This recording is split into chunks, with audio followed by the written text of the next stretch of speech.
the 14th of November, 2001, exactly 2:17 a.m. A broken, trembling signal arrived at the Miami Coast Guard station in Florida, as if someone had pressed the radio button with their last ounce of strength. The signal had only 3 words: "We found it." And then silence. This silence was not just of the radio. It was the silence of those 7 people who had gone to that part of the Atlantic Ocean, which the world calls the Bermuda Triangle, and who had reached an island that was not on any map. Coast Guard officer Lieutenant James Harrell was on duty that night. He later said in an interview, "I have heard thousands of distress calls in 20 years. But what was in that voice was not fear. It was something else. Like wonder. As if someone had seen something a human shouldn't see." So let's go back to that night, into that sea that holds secrets, to that island that might still be there today, silent, waiting in the darkness. The world's most mysterious sea region, a 500,000 square kilometer area spread between Florida, Bermuda, and Puerto Rico, where over 1,000 ships and airplanes have disappeared in the last 100 years. The number of people who disappeared here is over 25,000. But this is not just a number. Behind every number was a person. There was a family, a home waiting for them. In November 2001, a private research vessel named SS Meridian went into this area. 7 people were on board. Captain Richard Cole, an experienced sailor who had been at sea for 30 years. With him were 2 marine biologists, a photographer, an engineer, and 2 crew members. Their mission was to map a new coral reef system in this part of the Atlantic. A purely scientific expedition. No adventure, no drama. Just science. But what happened wasn't in any science book. The 10th of November, Meridian departed from Miami. The weather was clear. The sea was calm. Captain Cole had promised the Coast Guard to check in every 6 hours. The first check-in came on the 10th of November at 6 p.m. Everything was fine. The second check-in was on the 11th of November at 12 a.m. There was a slight excitement in Captain Cole's voice.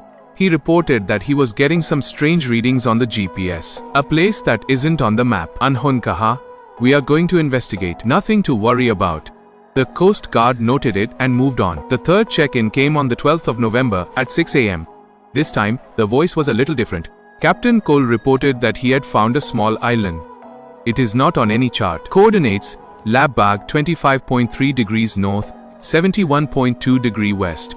He said they would take a closer look. The fourth check-in was on the 12th of November at 12 p.m. This check-in never came. The Coast Guard initially thought it was a technical fault. Radio malfunction. Very common in the sea.